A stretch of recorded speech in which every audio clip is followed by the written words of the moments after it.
আমরা বাকরুদ্ধ, বলার মতো কোনো ভাষা নেই, বলার মতো কোনো কথা নেই। লামিসার বাবা বলেছেন যে আমি আমার মেয়ের হত্যার বিচার চাই না, কারণ বাংলাদেশে বিচার হয় না। এই দেশটা একটা বিচারহীন একটি দেশ।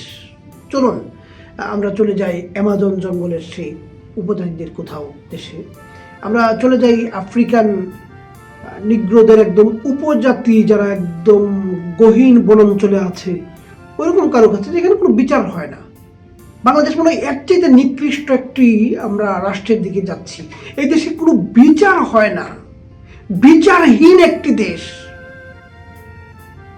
রুশদানিয়া বুশরা ফুল আসামিটা খালাস হয়ে গিয়েছিল, বিচার হয়নি।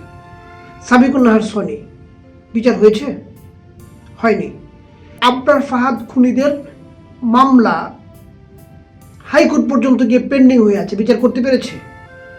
খুনিদের রায় বাস্তবায়ন করতে পেরেছে? বিচার সম্পন্ন করতে পেরেছে? হয়নি।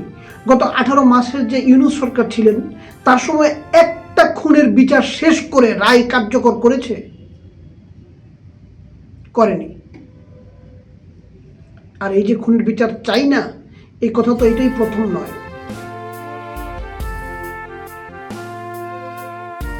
তার মানে এই দেশে বিচার হয় না।